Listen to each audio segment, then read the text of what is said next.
انا عايز اقول لها ان انا بحبها جدا، وان انا لو فضلت عمرين في عمري مش هقابل زيها ابدا. بس اللي عايز اقوله لها ان اي حاجه حصلت مني هي كانت سوء تفاهم. هو ايه اللي حصل اصلا؟ 18 1 2023 كنت ببيع آلة موسيقيه وعرضها على الفيس. بنت دخلت سالتني عن سعرها، قلت لها سعر اقل من المنطقي. تفتكري طبعا ان انا بنصب عليها او كده. جالي فضول على مدار 8 شهور ان انا ادخل كل يوم افتح الاكونت اشوف مين ده. نفس السنه شهر 8 لقيت نفسي ان انا خلاص انا لازم اتكلم معاها، لازم احاول افتح معاها كلام. بدات اعمل ده طبعا. انت حسيت ان انت بتحبها يعني؟ بس ما قلتش ده. يوم 11 9 23 اعترفت لها بده وقلت لها ما كانش في اي قبول منها لانها ما تعرفنيش، لحد ما وصلنا 5 11 23. انت حافظ كل حاجه تواريخ. دي حاجات اصلا ما بتتنسيش حتى لو بعد 100 سنه. وصلنا ليوم 5 11 بدا يبقى في قبول منها، هي في محافظه وانا في محافظه ثانيه، مش هينفع نتقابل بره. عدى 3 شهور اهلها عرفوا، كلمت معاهم انا خلاص هخلص امتحانات وهروح. هي خلاص حبيتك وانت المفروض تروح لاهلها. بالفعل رحت نص شهر 2 24 وصلت البيت وقعدنا. وعايز اقول لك ان الموضوع كان فوق الخيال. تحس ان الاهل عارفين بعض بقالهم سنين، انت كانك قاعد في بيتك اصلا من اول زياره. انت مبسوط؟ مبسوط جدا. شفت قدامي حد مش بني ادم، هي ما كانتش انسانه طبيعيه بجد، جميله جدا، ذوق جدا، اهلها ناس ذوق جدا. لو فضلت مليون سنه احكي مش هعرف اوصف اللي انا شفته وقتها. عدى اسبوع 2 حصلت مشكله انا المتسبب فيها. حتى لو انت السبب. انا بقول ان انا السبب. عملت ايه طيب؟ وصلت لها احساس ان انا بشك فيها وده ما كانش موجود. جه شهر رمضان مفيش كلام بينا، مفيش تواصل بينا. والدها حاول يساعدني جدا ان انا اروح واتكلم معاها، بس بشرط ان انا ما احاولش اتواصل معاها. مش هكدب واقول ان انا ما تواصلتش، بس بتواصل ليه؟ مش عايز الزعل يعدي عليه يوم 2. انا ما اتعودتش على كده. بشوف ان الزعل لو استنى يوم و2 و3 هيكبر اكتر. فالاحسن اكلم الشخص واعتذر له. ما كنتش بتكلم عشان اكابر او اكبر المشكله. في محاولاتي لحل المشكله كنت بعكها اكتر. هي مش طايقاني، بدات تسمع اسمي، بحاول انزل اقابلها مش عارف، اشوفها من بعيد ومش عارف اتكلم معاها. لحد ما عدى 3 شهور اسوأ ما يكون على كل المستويات. صحيه، حط تحت كلمه صحيه دي 1000 خط. دراسيه، اهمال في كل حاجه. دخلت في اكتئاب جدا واثر عليا في حاجات انا مش هقدر اتكلم فيها. كان قوي يعني.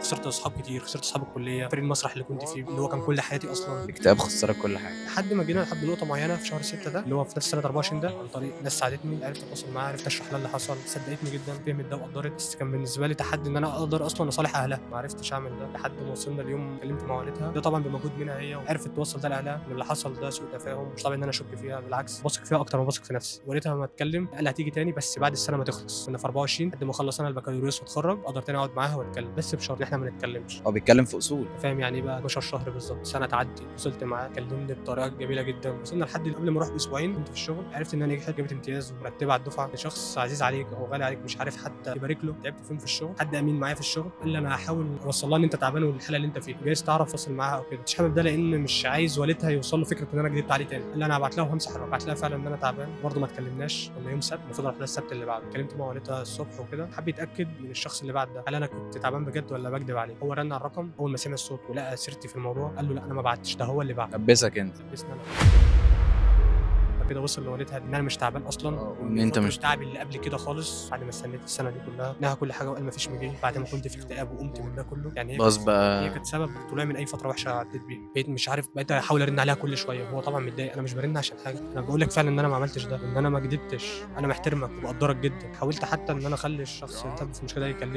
اللي لا ما رضيش. ماليش دعوه. ماليش دعوه. هو خاف لحد ما وصلنا اليوم اللي انا بقول لك عليه ده. مش عارف اشتغل، مش عارف انزل، مش عارف اعمل اي حاجه. مش متوقع ان ممكن يجي يوم للدرجه دي بتحبها فعلا. الحاجه الوحيده اللي مخلياني عارف اعدي يوم بعد يوم. ممكن يجي يوم واتكلم معاها تاني واثبت لاهلها ان انا فعلا ما كنتش بضحك عليك. بعد الوقت ده كله بحكي لك في سنين، سنتين ونص ولا حاجه، مع كل مكالمه بقول ان الموضوع انتهى. بعدها ب3 دقايق بالظبط لا ما ينفعش ارمي الفوق. لسه عندك ما ينفعش استسلم. عندك صبر مش طبيعي. بيحصل مشاكل كتير، بيحصل ضربات. لو حصل فعلا قعده وايا كان القرار انا اكون راضي بيه وقتها. عايز تقول لها هي ايه؟ هي تعبت معايا كتير وجايز تكون عدت بحاجات صعبه بسببي او شافت حاجات وحشه. بس اللي عايز اقوله لها ان اي حاجه حصلت مني هي كانت سوء تفاهم. انا عايز اقول لها ان انا بحبها جدا، وان انا لو فضلت عمرين في عمري مش هقابل زيها.